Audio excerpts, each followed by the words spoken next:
make a statement. I don't ever slow up, no I don't take shit. I got no love for the fakeness. If you wanna play tough and wanna hate this, I'll always show up and make a statement. I don't ever slow up, no I don't take shit. I got no love for the fakeness. If you wanna play tough and wanna hate this, I'll always show up.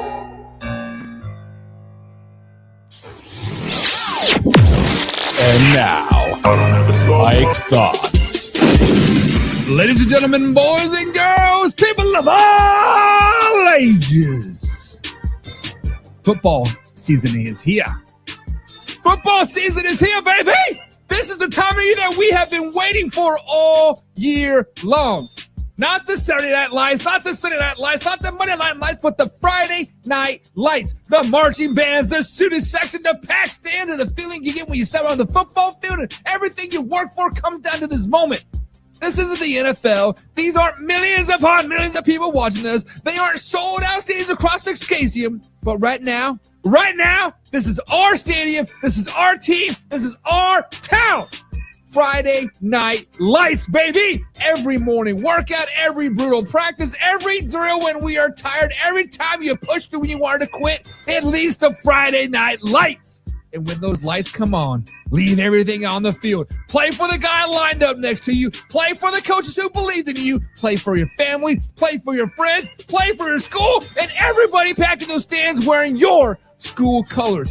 Because high school football isn't more than touchdowns. And Friday Night Lights wins. It's about brotherhood. It's about pride. It's about memories. It's about carrying with you along to the final whistle. So when that crowd gets loud, you gotta get louder. When the other team thinks you're ready, hit harder. And when you're tired, you better dig a little deeper. Because when that fourth quarter comes around, there's nothing left in the tank. Remember where you started. It's Friday Night Lights, baby, and we are here for the moment. Cue that intro. Are you ready for the best damn NFL show on the planet? Man Hour Nation, rise up. Yeah, hey, let's go. Hitting that gridiron, we going hard, we running the plays. You know the vibe, only the strong survive. Gotta keep your head in the game. Talking NFL, uncut, straight raw, steady bringing that sauce. We about to take off, get it hype. This man, our sport talk. Yeah, from the quarterback to the lineman, everybody bringing heat. You don't really wanna try them. Hey, who gon' win? It's a battle of the giants. This show is the bias, nobody can deny it. This is Man Hour. Sport Talk. Man Hour. Sport Talk. What team you reppin'? We keep it interesting. Who caught another down? Who got that interception? This is Man Hour. Sport Talk. Man Hour. Sport Talk. What team you reppin'? We keep it interesting. Who caught another down? Who got that interception? Let's go. What is up, Man Hour Nation? I put the wrong button, guys. Welcome to Man Hour NFL Talk, your go-to spot for live, raw, uncut NFL talk. I'm so glad you're going with us today. Guys, before we jump into today's action, make sure you hit the share button, hit the like button, and also subscribe so you never miss a live interactive show. That is the easiest way to play plugged into everything that happened with the Man Hour. But if you guys want the full Man Hour experience, guys, become a Picks and Pundit. That is our members-only community. We get free entry with weekly NFL pick'ems, giveaways, exclusive merchandise, and bonus live streams that only the Picks and Pundits get. So if you're all about the next level access, guys, join the squad today. Now remember, this is a live interactive show, so drop your thoughts, drop your opinions, and your hottest takes in the comments down below, because I want to hear from you. I want to hear from you. Mr. Joe says, Raiders Nation, we in this bitch. What is up, Joe? What is up? What is up? What is up, Raiders Nation? Raiders Nation, you guys have something to be proud of. Raiders Nation, get out there and pump your chest, baby. Guys, I really, you see the wall. You see Derek Thomas. You see Joe Montana, Marcus Allen. You see the back-to-back championships. You see my Super Bowl championship. I am a Chiefs kingdom through and through. The Kansas City Chiefs are my boys. However, Real's got to recognize real, right? Real has got to recognize real. And the Las Vegas Raiders, Joe, your Las Vegas Raiders, man, they the real deal. They are the real deal, and they have me as a Chiefs fan worried. They have me worried that we might get swept. They have me worried that they might go 11-12 wins this season. They have me worried that by golly, they go on the moon, baby. They are going to the moon. I forgot to push one button here. Bada bing, bada boom. There we go. So now we're live over here at youtube.com/manhour. We are live on the radio stations. What is up, guys? What is up? What is up? What is up? Make sure we are getting everything. So we should be good. We should be good over here on the YouTubes, guys, and now Facebook and everything else. So, guys, what is up? What is up? What is up? To the moon, Alice. right. To the moon, Alice. To the moon. To the moon, to the moon, to the moon. But let's not have an NFL team on the moon. Let's not have an NFL team on the moon. Matter of fact, let's not have an NFL team outside the continental United States of America. But Roger Goodell says there's no doubt that one day the NFL will have a team permanently based outside the United States of America. And I'm telling you guys right now, I'm telling Man Hour Nation right now, and Roger Goodell, you better be very, very careful where you put this team. Because the NFL team in Mexico, I'm good with it. A-OK, baby. A NFL team in Canada, I'm good with that as well. But if you put an NFL team in London, in Germany, in Spain, France, or anywhere across the Atlantic, I'm going to hate that team forever, and I mean it. Matter of fact, I may boycott the NFL along with everybody else in the world. Roger Goodell has talked twice about the future of the NFL this week and said eventually there will be an NFL team outside the United States. Not might be, not something that we're kicking around. He said has no doubt is going to happen someday. And we already know where this thing is heading. The NFL has been pushing the international football harder and harder and harder every single year. This season alone, the NFL has 9 international games scheduled. 9. They're playing in Australia. They're playing in Brazil, Mexico, England, France, Spain, and Germany. And it's starting in 2027. The league has approved the possibility of playing as many as 10 international games every season. 10! Miss Davis says 10! So when Roger Goodell says that international franchise is coming someday, listen, I believe him. And you guys should believe him as well. But we have to draw the line. Mexico makes sense. Mexico City isn't halfway across the damn planet. You can make travel work. You aren't talking about players completely relocating their lives to another continent. You aren't creating some ridiculous situation where, when they cross the Atlantic Ocean, every couple of weeks you have to play football. Canada makes sense as well. Toronto, fine. Put a team there. Geographically, you're still connected to the rest of the NFL. Buffalo to Toronto, it's practically nothing compared to New York to London. But Europe? Guys, absolutely not. This isn't me saying European fans don't deserve an NFL football team, or they don't deserve an NFL football, I should say. Give them some games. Give the dog a little bone. Give them London 3 games. Give Germany a game. Give Spain some games. Hell, if it's deemed there too, give more international games. Just the first 3 weeks of the season. Let people experience NFL football game around the world. Matter of fact, do preseason games over there. But there's a gigantic difference between playing one game somewhere and putting an NFL franchise permanently there. Think about the competitive upside to this. Imagine being the Dallas Cowboys and you got to travel to London for a Sunday game. Then imagine being that London team and having to come to America over and over and over again throughout the season. West Coast game. Now you're talking about traveling from London to Los Angeles, London to Seattle, London to San Francisco. And we're supposed to pretend that's the exact same thing as the Steelers taking a flight to Cincinnati? Come on. Then you got free agency. You really think every NFL player is going to want to move the entire family to Europe? You're going to have guys entering free agency and say, I'll play for 31 teams. You've got taxes, you got visas, you got travel, you got practice schedule, you got timing zones, you got families living thousands upon thousands miles away. You're creating one giant logistical circuit just because the NFL wants to plant another flag on the globe.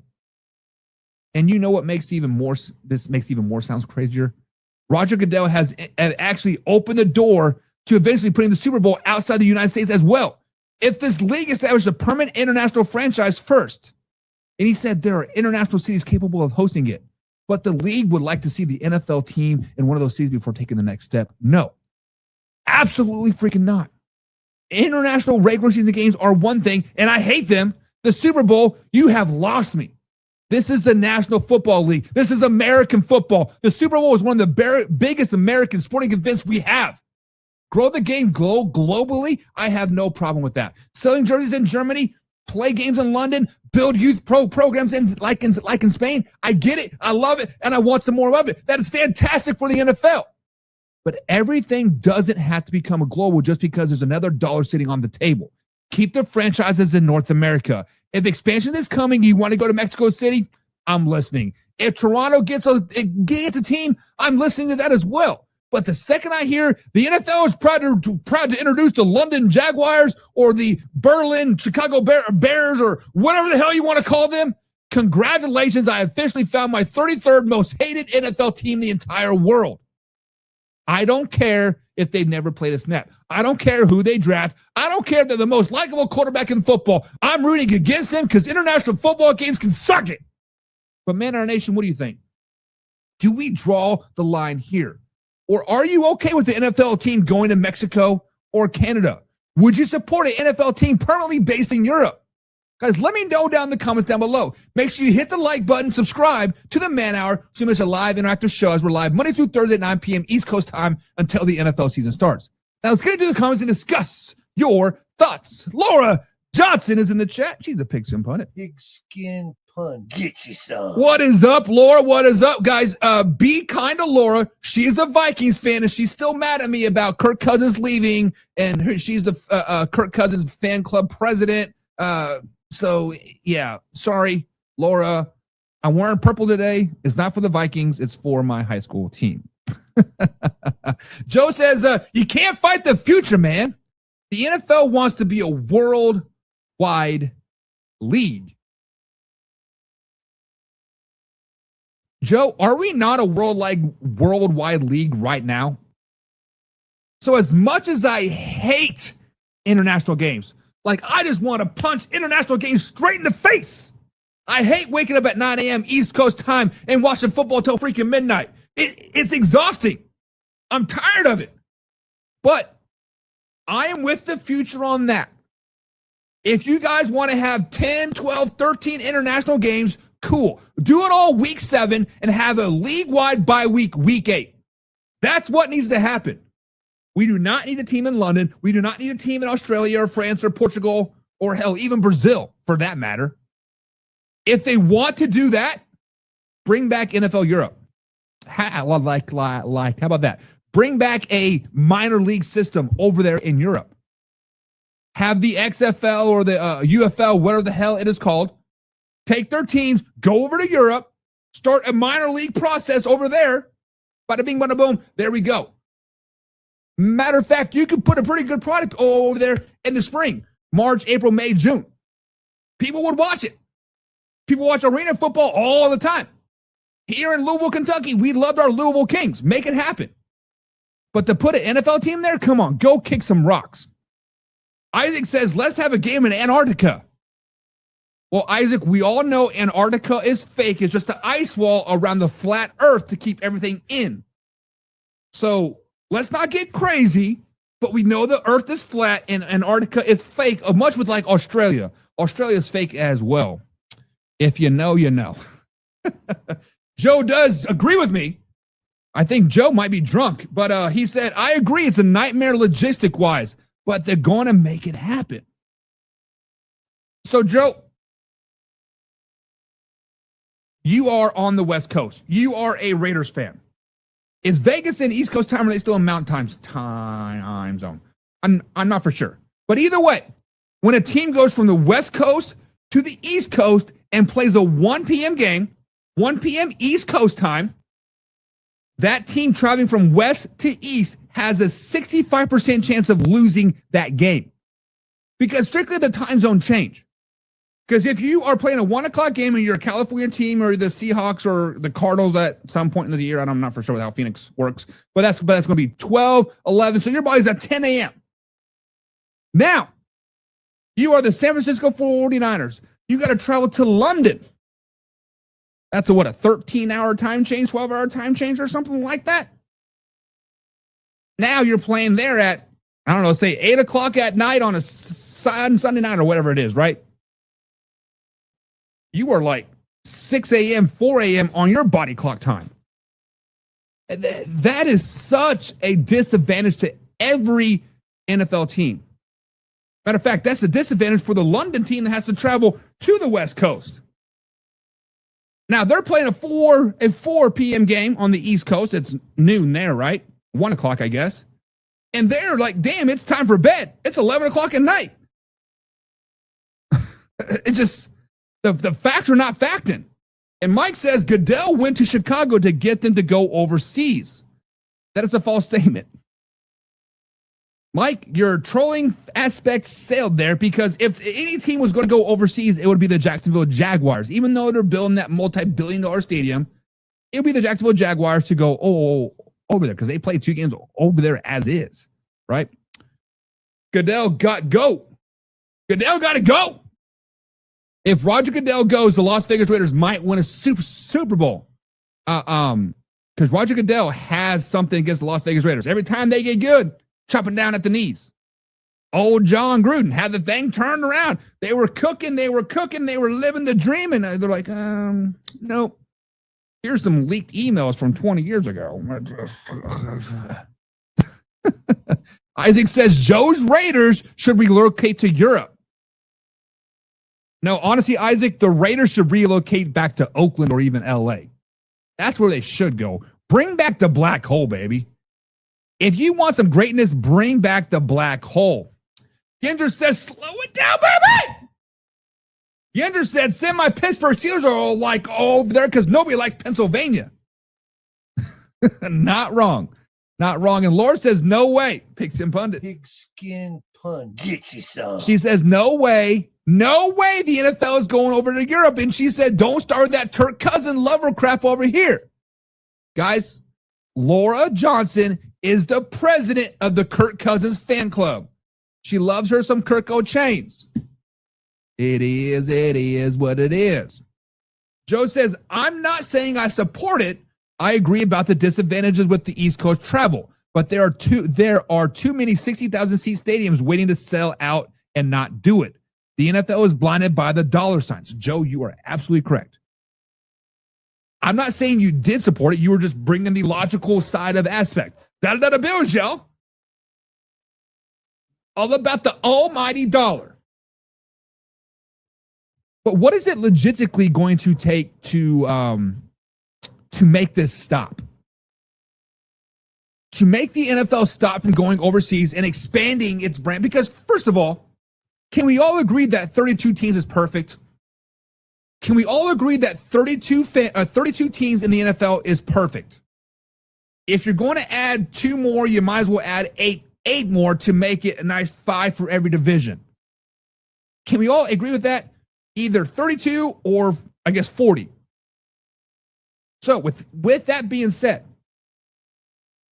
how can NFL owners stop this from happening? Because it kind of sounds like they are stopping from the Bears from moving to Indiana. How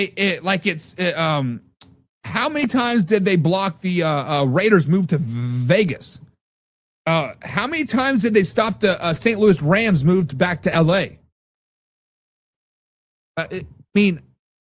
The NFL commissioner, Roger Goodell, is working for the owners. And if the owners say, we don't want this, who wins at the end of the day? That is just me asking a question. Can this be stopped? Yender says, I am extra lovable. It's the Jagoff Eagles fans nobody likes. Not wrong. Not wrong. And Laura says 32 teams is plenty.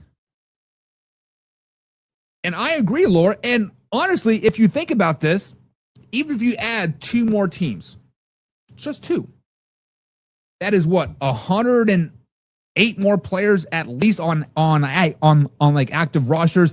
Add another 20 per practice squad. So you're looking at another 150-ish players. Would the game start to get watered down a little bit? That's a better question. Yender says, if the NFL goes outside of America, Canada should be the furthest they go. I agree. I think Toronto or Vancouver would probably be the best cities in Canada to go to. Mexico City seems to kind of be a nice landing point for the NFL as well. However, right now, the Mexicans hate Americans. That's just what it is because of the whole, assassination thing. The killing of their drug cartel. So do we really want American sport in Mexico right now? I don't know. And to be honest, Yenzer, if you want to take that step further, the Canadians right now hate Americans as well. The Canadians are still mad that we have the tariffs on them and blockades. Listen, it's all political at the end of the day. But keep in the continental. Matter of fact, I think Hawaii is too far away. I think Alaska's too far away. If you want to go international, let's go to Cuba or Jamaica while we're at it. Hell, we're getting ready to annex Greenland. Let's go to Greenland too. Come on. Bring back a St. Louis NFL team. Funny that you say that, Yenzer, because when I was in Kansas City, it was right when the Rams moved. They literally just built a brand new. So first things first, guys, St. Louis and Kansas City are like 3 hours apart. So we hear the news from St. Louis all the time in our news, right? Basically saying the Rams suck and the Cardinals suck because the Chiefs and the Royals, right? I digress. St. Louis legit built a brand new stadium for the Rams to stay in. But the Rams like, nah, we still moving to L.A. Deuces. And the city of St. Louis, I assume the city of St. Louis, is like, well, if they build it, they will come, right? That brand new stadium legit sat empty for like 3 or 4 years before the St. Louis Blues finally moved in there. And then the Battlehawks played in the old Dome Stadium. And now they moved over to the new Dome. So there is a stadium literally waiting for the St. Louis to have a team. Whether it's the Bears, whether it's the Bengals, whether it's who else wants to move. The Chiefs can move to St. Louis. It's silly, right? Mike says the Texans overwhelmed the Raiders through the air and ground. Texans defensive line had their way with the recording several sacks. We talking about preseason game or what are we talking about here, Mike? I'm not for sure what we're talking about. Joe says Isaac should relocate to North Korea. That's tough. That's tough. Isaac, don't shoot the messenger. Joe's just saying, hey, you need to move to North Korea and you need to, get an NFL team over there. Mike says, team has been calling the Packers about the availability of Carrington Valentine. 3 teams that have called the Pittsburgh Steelers, Miami Dolphins, and the Cincinnati Bengals. If this is true, the Packers are probably saying, F you. You can take Nixon. You're not taking Valentine. You're not taking Valentine. Miami Dolphins, they need some secondary help. Bengals just need help in general on defense. So the Steelers need defensive help. Yenzer, do the Steelers need secondary help? Is Joey Porter Jr. still hurt? I don't know. Joe says, Mike, Max Crosby had several sacks against the Texans as well. Texans ones as well. Are you guys talking about joint practices or the preseason game? Because who did the Raiders play for the preseason game? I don't know. I'm kind of drawing a blank right now. Yender says 32 is plenty, and they've expanded American cities that don't have a team that should get first dibs. So, Yenzer, let me ask you this. What American team or what American city besides St. Louis should get a team? Does Texas need another team? Does Florida need another team? Does New Jersey need another team? Does California need another team? What city legit needs a NFL or that could support a NFL fan base? Because that first thought, St. Louis comes to mind, right? Many people want to throw Louisville out there, but Louisville will not support a NFL team. I'm just saying what it is. I live in Louisville. They're not going to support it. It's all about cards. The only reason why the Louisville Kings had the support that it is because they had success. First 3 games, the Sounds were empty. First game of the season, it was packed. Game 2, it was empty. Game 3, it was empty. Finally, game 4, they won a game. Team started to come back, and then all of a sudden, we're champions. I love the Louisville Kings. Bandwagon Hopper fans here in Louisville, Kentucky. I'm just calling a spade a spade. So Louisville's out. I just cannot think of a city that could legitimately support another NFL team.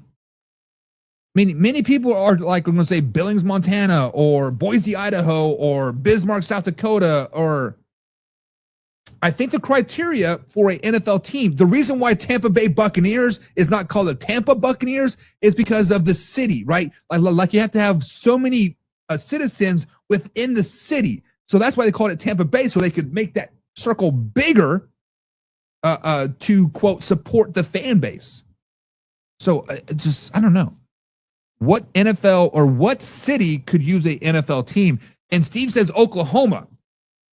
Oklahoma City. Look, Oklahoma loves them some football, Steve. You are not wrong. However, would they love an NFL team more than the Oklahoma Sooners? Would they love an NFL team more than the Oklahoma State Cowboys? Would they love a NFL team more than their Tulsa Hurricanes? Probably. But I think you're right. And Steve says Oklahoma would be a great ideal for a new team. You are probably not wrong. You would draw a fan base from the Dallas Cowboys. You would draw a fan base from the Kansas City Chiefs. The Denver Broncos probably had a pretty good fan base there too. Oklahoma would be great. And Jeeves, Mike's talking about joint practice. I wish we could watch joint practices live. That would be fantastic. I wish I could really watch joint practices live. Steve says, I will say if Roger Goodell has an NFL team in another country, it will ruin the NFL, and that could take Roger Goodell out of being a commissioner. Steve, I think you're spot on, brother. I think you are spot on. I think he just got re-voted back in and re-upped his contract was last year or 2 years ago. I don't know how long his contract is. But if it's anything like the midterms, if he's talking all this craziness here, NFL owners, Jerry Jones in particular, and Mark Davis, be like, you know what? Let's rally the troops, get them together. Goodbye, Roger. Goodbye. Portland, Oregon could support a NFL team. How close is Portland to Seattle, though, Yenzer? Because if my colleagues around me are correct, you have to have 75 miles away from said other stadium. Is Portland 75 miles away or 2 hours away from Seattle? I don't know. I've never been up there. I never drove there. So I'm curious. Utah also says Yenzer. So we got Portland, we got Utah, we got St. Louis, and Oklahoma. All very, very plausible, right? Very, very plausible. So, are we talking Salt Lake City and Utah or somewhere else? Electro Restorations. And this is, sorry I'm late, y'all. Listen, man, you ain't never late. You here? And we glad you are here, Electro Restorations. Tulsa Green Wave, not the Hurricanes. My mistake. Wasn't there? It's not the Tulsa Green Wave, is it? Let me look that up. Tulsa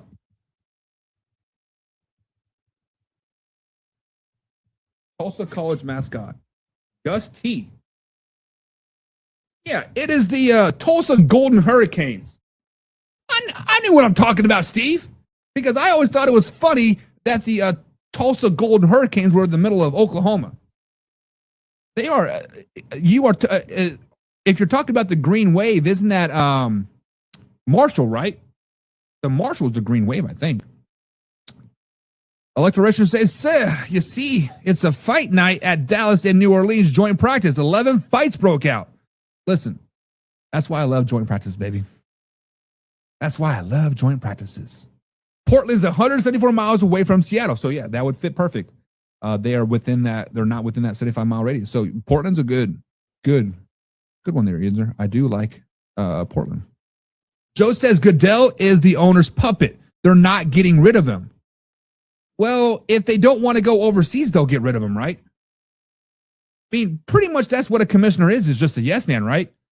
He has to say yes and treat it like he is the bee's knees. He has to treat it like, hey, everything that I'm saying is going. But truth be told, the owners are paying him to be the figurehead. And so let's play devil's advocate here, Joe. Man Hour Nation, Pigskin Pundits. Let's play this game of cat and mouse. Because obviously, Joe said, and I agree, and I think the rest of the people here tonight agree that Roger Goodell is the puppet of the owners. Do you guys think the owners are saying, hey, we need an international team? Do you guys think the owners are saying, hey, London has a 60,000 seat stadium that is empty between September and January every single year. London loves the Jacksonville Jaguars. We can make billions upon billions of dollars over there, which would translate into millions into American money. But you get what I'm saying. Like, do you guys think Roger Goodell is just lip service for these owners and saying, hey, we want an international team? That's tough. That is tough. Steve says, what players would want to move to another country? Ones that have felony warrants. Josh Jacobs, Greg Hardy, the lineman for the Seahawks that strangled and killed his girlfriend, just to name a few. South Carolina. South Carolina is another a state because the Carolina Panthers, they don't claim a state, but they claim two states to get that per capita number up. I don't know what the per capita number is, but the reason why it's called the Tampa Bay is for the suburbs to be included into the I remember watching a 30 for 30. It is population size, it is income, it is can they support XYZ. And the city of Tampa couldn't do it, but the Tampa Bay area could. So I would think Carolina is much of the same. Because when you think of North Carolina or South Carolina, what is the biggest city in South Carolina? No big city comes to mind in South Carolina that is, equivalent to the size of like Cincinnati. Because Fayetteville is in North Carolina, right? That's a pretty good sized town. I guess Myrtle Beach is the biggest town, but I don't know what the population is. But I don't think South Carolina is it. And Steve says, my bad, is Tulane green wave. Correct. No, Marshall is a thundering herd. So Tulane is the mean green or the green wave. Marshall is a thundering herd, what is a thundering herd? Like, get out of here. And then Tulsa is the golden Hurricanes. The only reason why I know that is because I did go on a recruiting visit there, and I was just like this oxymoron type of situation. Joe says 2 words: profit sharing. Not wrong. Not wrong. Steve says, isn't that Wimbledon Stadium in London? I think so. I'm not 100% sure. However, they just built a stadium somewhere over there in the UK, London, Netherlands area. Like, I don't know my geography over like over there all that well, but there's a stadium that's twice the size of Wembley, I think is what it's called, or something. But yeah. Yes, it has the stadiums, but then if you're all worried about seats, why do we play professional games at Ohio State? Why do we play professional games at the Big House? Why don't we play NFL games at any Texas high school field? Like, seriously, it's all about the almighty dollar. And I think Joe said profit sharing is the best. Yender said, how about how many New York teams technically, because the Jets and Giants both play New Jersey? You are correct. The Jets and Giants both play in Rutherford, New Jersey. There technically is no New York team, technically. The only New York team, well, the New York City team, there's no New York City team, but the only New York team is the Buffalo Bills. So, fair. Fair. Electro Restoration says, didn't the NFL have some NFL offshoot league back in the early 2000s? I don't know if NFL Europe was a part of the NFL. That was the last off-league NFL branded Europe was the only thing that I could remember. Now, allegedly, I don't know if this is true or not. Guys, in the comments down below, let me know if this is true. But allegedly, Roger Goodell and the NFL has their hand in the UFL pot, meaning, hey, we want you to try this kickoff thing. We want you to try this. We want you to try this, right? I don't know how true that is.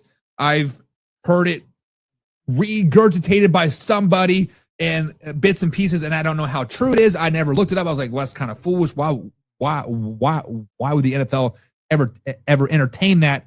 But I don't know if they are a part. If the NFL was a part of the NFL Europe, it would make sense because you have the NFL name, and I think they have the logo on there too.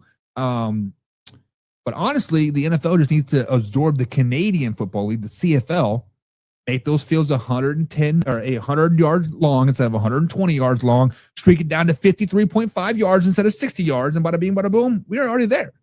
Virginia, that's an interesting spot of the continental United States of America.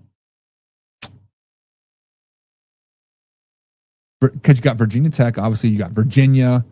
How depending on what city you do, I could see Virginia being a good little hub. However, Steve, this is another thing because when I played college ball and we played West Virginia, we had to fly into an airport in, was it Maryland? I think we had to fly in an airport into Maryland because the airports in West Virginia or Virginia could not handle our team plane.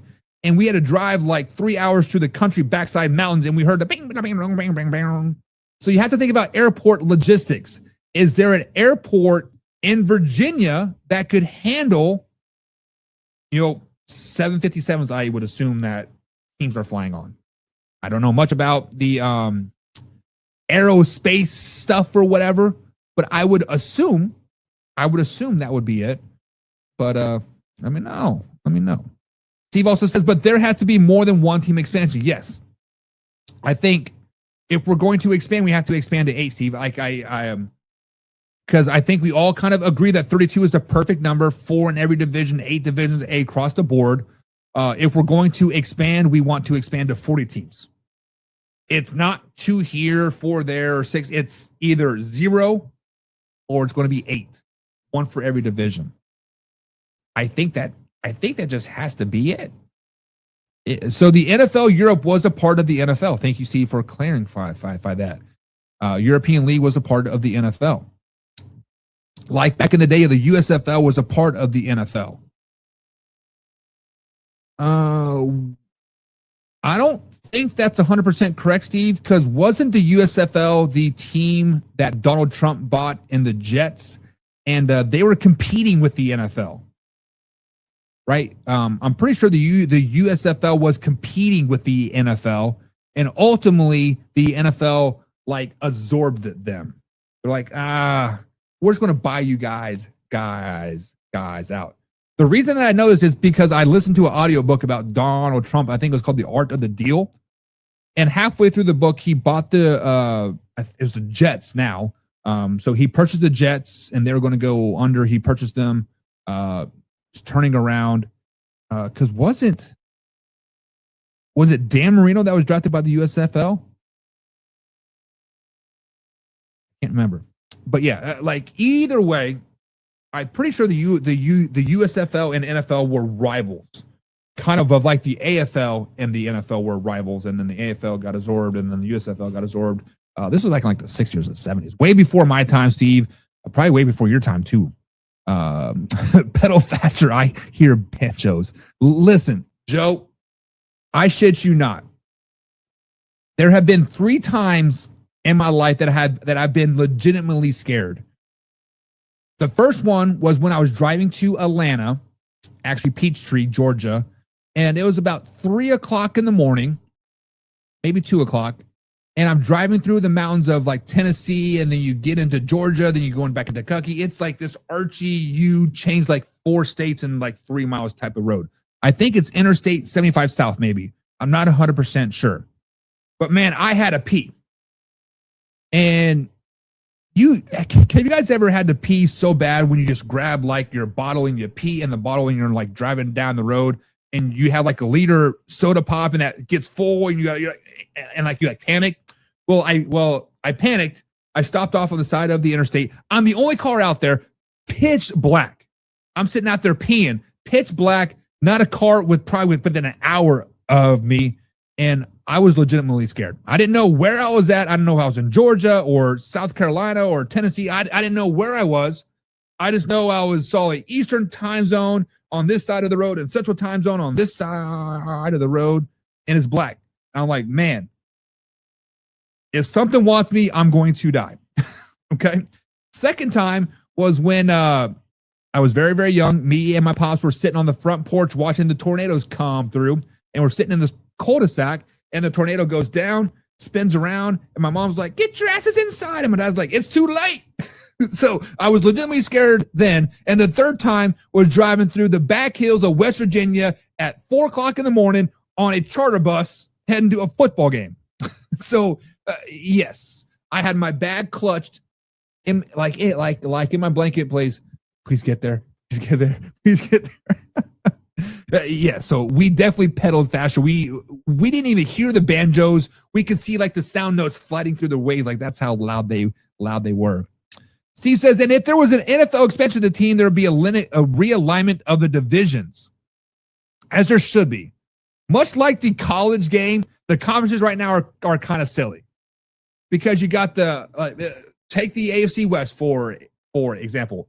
You got the Chargers, you got the Raiders, you got the Broncos, and you got the Chiefs. Pretty much from like a 1,300-mile thing, you got bam, right? Really, the only conference that makes any type of sense is the NFC North. I guess the AFC North. That's about it. But yes, definitely need a conference realignment 100%. Electro Retro says, I Googled it. It was 1991 to 2007. It was a transfer system for NFL players in Europe to get to the NFL, then to the States. So Electro Retro says, if Roger Goodell would phrase this expansion like this, like a minor league system, start the NFL Europe back up, I think everybody would be all for it.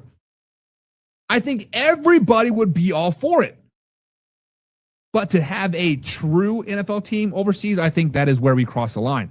Frankfurt Galaxy, I do remember them, the Hamburg Sea Devils. That's the first game that came up. Even some teams from Orlando and San Antonio were in the International League. That's crazy. I didn't know that.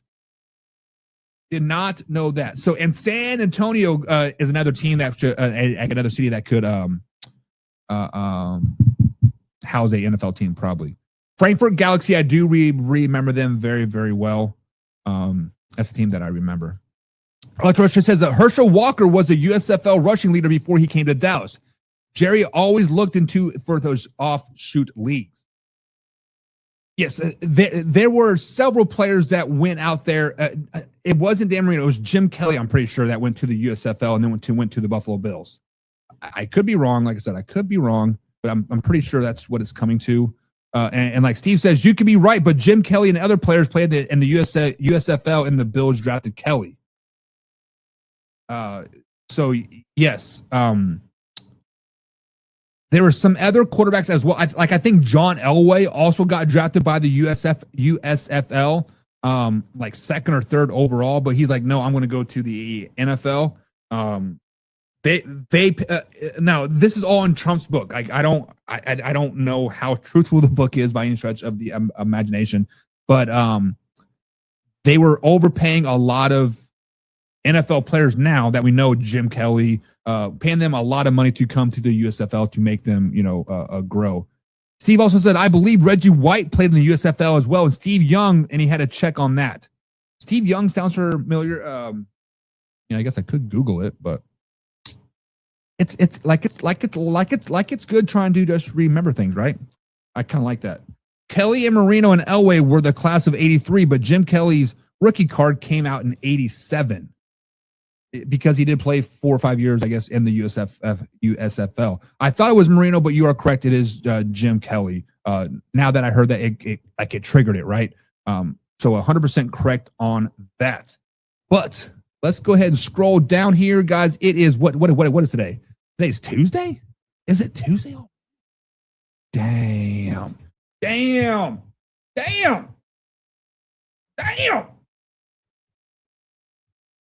I'm scrolling down to my notes here, so give me a moment, because it is Overreaction Tuesday, guys, and that means one thing and one thing only. We got to get the segment pops up. It's not buy or sell. That's on Monday.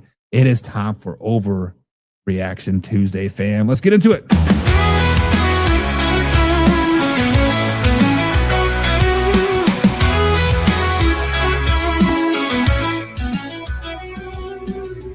It's Tuesday morning, the coffee's hot. Hot takes flying like a last minute shot. They say he's washed, they say he's gold. Every week's a legend or a story untold. He's the GOAT, no, he's a fraud. A single play, they applaud or applaud. Overreaction Tuesday, big swing, small plays. One snap changes fate. Overreaction Tuesday, the crowd or decay. No middle, just a fade. All righty, Man Hour Nation. Welcome back to the show. It is time for one thing and one thing only. It's time for Overreaction Tuesday. Guys, and Man Hour Nation, here on this Overreaction Tuesday, it's time to go up to north from my house about 90 minutes to the former RCA Lucas Oil Stadium in the Indianapolis Colts. And guys, the Indianapolis Colts made a move that has me asking a very, very simple question. Is it an overreaction to say that the Colts are wasting their time and money with Keenan Allen signing?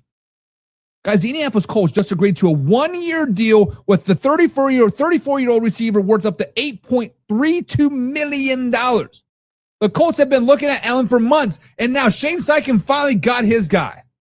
But why?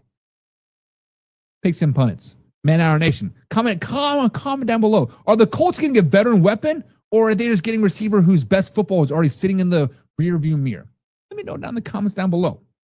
Because let's rewind to what Keenan Allen just said 6 months ago. Keenan Allen wasn't talking about his future, and everything pointed toward he wanted to remain with the LA Chargers. And I understood it. It was home. He spent the overwhelming majority of his career there. He returned to LA last season after his one-year stop with the Chicago Bears and caught 81 passes in his 13th NFL season. But the Chargers did not bring him back for 2026. And suddenly, the Indianapolis Colts come calling, and Keenan Allen is ready to go. That already tells me something. The Chargers knew better than him, better than anybody. If they thought 34-year-old Keenan Allen would still be an important piece of their future, why wouldn't they have found a way to keep him? And before everybody starts throwing the leer, 81 catches, that mean, stop it. I haven't forgot what happened in Chicago. The version of Keenan Allen looked old. He wasn't the same explosive receiver that we remembered in LA. Could he still find holes in the coverages? Sure. It's a receiver. Blown coverage happens. But could he still make some veteran plays? Absolutely in Chicago. But we're talking about a 34 receiver. A 34-year-old receiver. Father Time doesn't send out warning letters. He just blows up and starts taking stuff. First, it's a little bit of speed. Then it's a little bit of separation. Then it's the recovery. Then suddenly you're wondering why your receiver used to line up can't even get open and can't get space anymore. This is what my biggest question is. What exactly are the Colts expecting the Keenan Allen to be? Because ESPN reports that Indianapolis wanted help after trading Michael Pittman Jr. this offseason and the new number receiver Alex Pierce recovering from ankle surgery. So is Keenan Allen supposed to replace Pittman? Because if that's the plan, what the fuck, mate? If you're telling me Keenan Allen is a number 3 receiver and a veteran security blanket, somebody who can move the chains on 3rd and 6, fine. I guess I could live with that a little bit. But if the Colts are expecting 2017 Keenan Allen to walk through the door, dude isn't coming. Now, I understand why the Colts did it. This isn't some random signing. Shane Steichen coached Allen when they was with the Chargers, and ESPN reports that the two have remained in contact. Shane Steichen has been talking with Allen for months about potentially coming to Indianapolis. Allen knows the pieces of this offense. Shane Steichen knows what Allen does well. There should be a comfort level immediately. I get all that. But familiarity can only get you in trouble. Sometimes coaches remember the player they had, not necessarily the player that they're getting today. And Shane Steichen isn't getting a prime Keenan Allen. He's getting to be 34-year-old Keenan Allen. Those are two very, very different players. And this is where I'm with Indianapolis, right? At some point, you got to find out what your younger receivers can do. You already made a decision to move on from Michael Pittman Jr. Why? I don't know, but that ship has sailed. You've established Alex Pierce as your number 1 guy, so build around that future. I don't want Keenan Allen to take meaningful opportunities away from somebody who could actually develop into a long-term piece of this offense, because Keenan Allen isn't the future. No, he may not even be your present. At best, he's a 6-7 game bridge at best. I don't know what the Indianapolis Colts are thinking about with this move. So, guys, this is not an overreaction. I think the Colts are wasting their time with Keenan Allen. I understand the Sykin's connection. I understand wanting veteran depth. I understand he caught 81 passes last season, but he's 34 years old. The Chargers didn't bring him back. The Bears, yes, the Chicago Bears moved on from him. And Indianapolis should be figuring out what their receiver core is going to be like for the next 3 or 4 years. Not trying to squeeze one more season out of a player whose prime is long, long gone.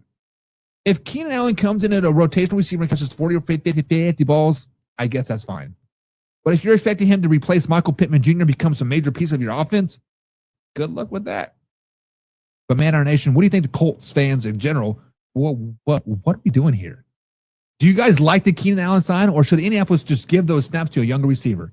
Guys, drop your thoughts in the comments down below. Subscribe, hit the like button. Remember, we're live Monday through Thursday at 9 p.m. East Coast time right here, youtube.com/manhour. Now, this is a live interactive show, so drop your comments down below and let's discuss your thoughts. Electro Richard says, yes, it's Tuesday because I got college tomorrow. Guess who's not ready for tomorrow? My guess is Electro Restorations, but hey, good luck in college, buddy. Good luck in college. Electro Restorations also says, if Allen is too much money and too old, then Von Miller should hang up those cleats alongside Phillip Rivers and his retired self. They'll get some use out of Allen for sure. Electro Restorations, we know what the Dallas Cowboys want from Von Miller. They want 10 to 15 snaps a game max. Pin the ears back, go get the quarterback. What are the Colts expecting with Keenan Allen? Because when you look at the Colts, when you look at the Colts team in general, hot dog water. I know people are like, oh, we going to playoffs this year with Daniel Jones. Shut up. The Colts are terrible. You have Alex Pierce, an overpaid, overrated wide receiver, and Jonathan Taylor is your meat and potatoes, and the tread on his tires are getting pretty damn wore out. What are the Colts? Like, really? Yender says teams still waste money for Allen? They do. They do. Why? That's a question for another day, buddy. That's a question for another day. Steve says it's cool. Keenan Allen to play for the Colts. He loves to play football. You can love to play football all you want. Steve, look. I love to play football. I love to get out there and show my 6-year-old who is boss. Get out of here, boy. One-handed grab with the youth football. Yeah, you like that? Daddy Buck did that.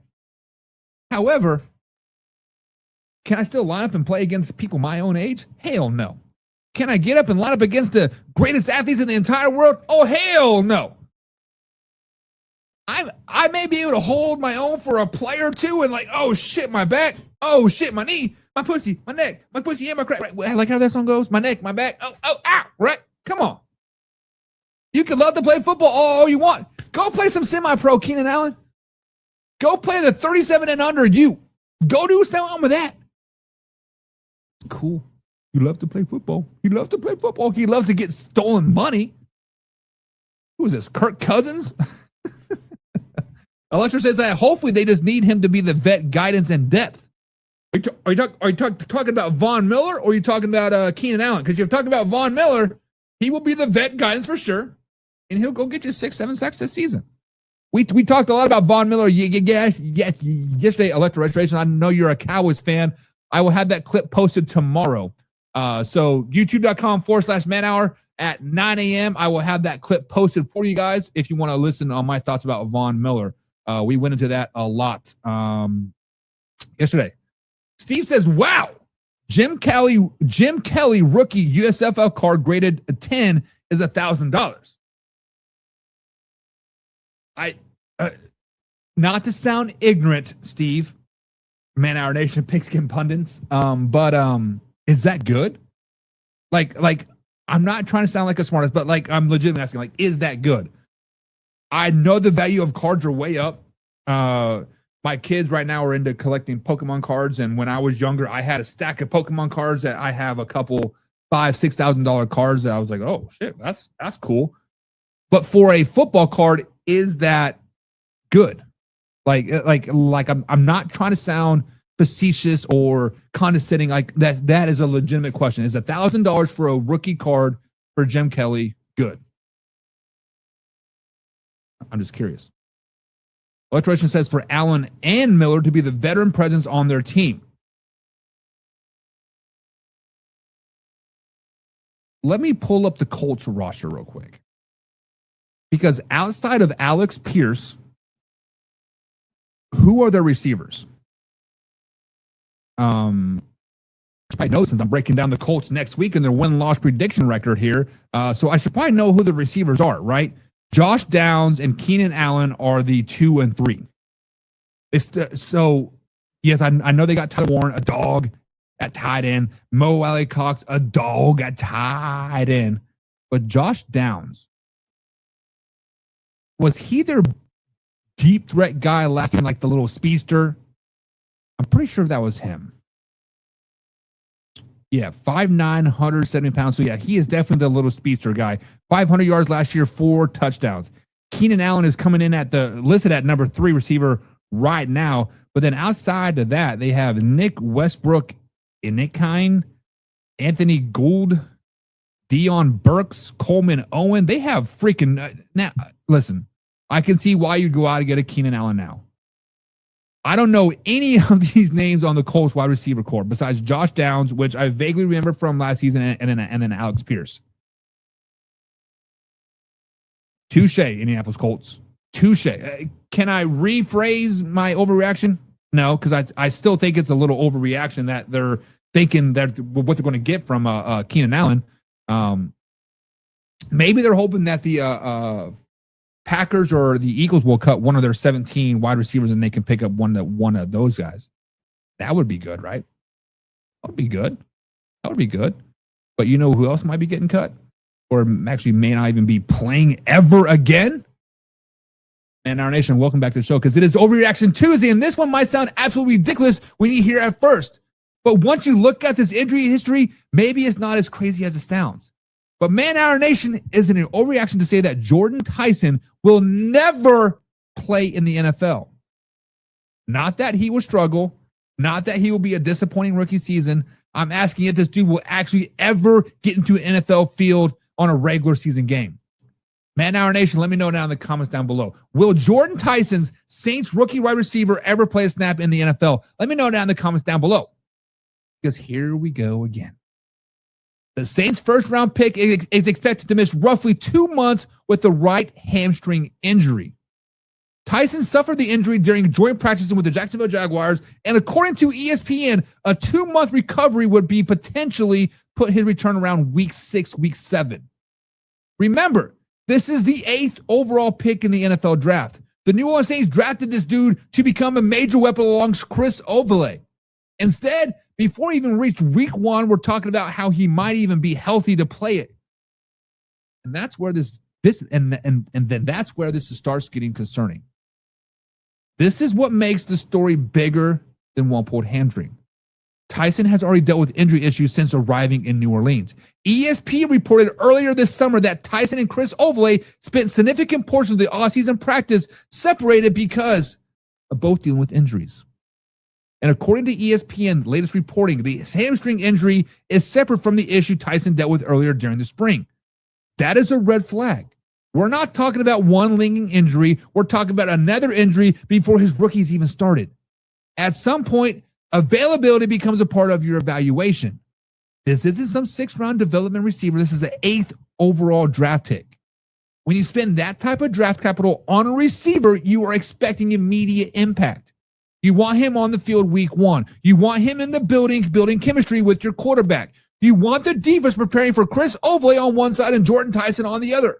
Instead, New Orleans might send the opening month, matter of fact, the whole half of the season without him. And when he finally comes back, then what? He's a rookie trying to catch up at the middle of the NFL season. That's difficult. And this injury, I hate for wide receivers. Hamstrings are annoying. You think you're healthy, you start running, you start feeling good, you open up full speed, and bam! There it goes again. For receivers whose entire job requires acceleration, cutting, and explosion out of breaks, you cannot fake being healthy. And the Saints cannot rush this. If a timetable is 2 months, give him 2 months. If it needs longer, give him longer. Because getting Jordan Tyson back in week 4 means absolutely nothing. You're going to lose him again week 6. Here's the other side of this conversation. The Saints drafted Tyson 8th overall for a reason. The talent is there. He's 22 years old. And before this latest setback, ESPN described him as a training camp standout. And this isn't the talent question. It's the entirely availability question. Because matter of fact, guys, I seen a little poster of him.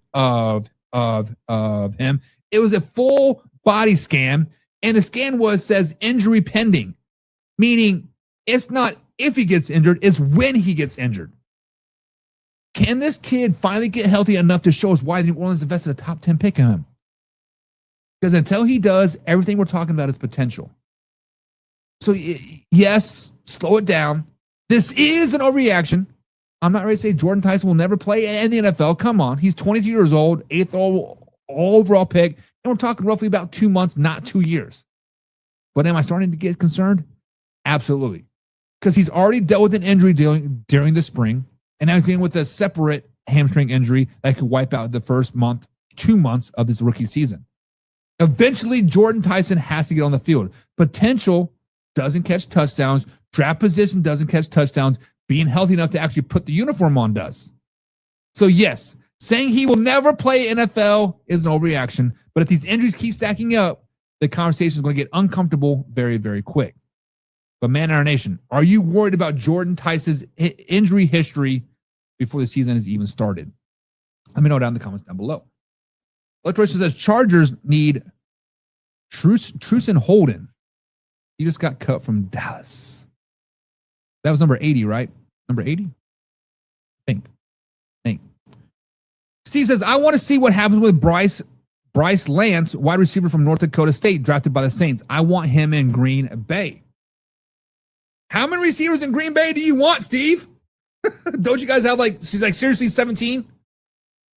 Seriously, if I pull up their draft chart right now, it goes 3 deep, 5 wide. It is all filled.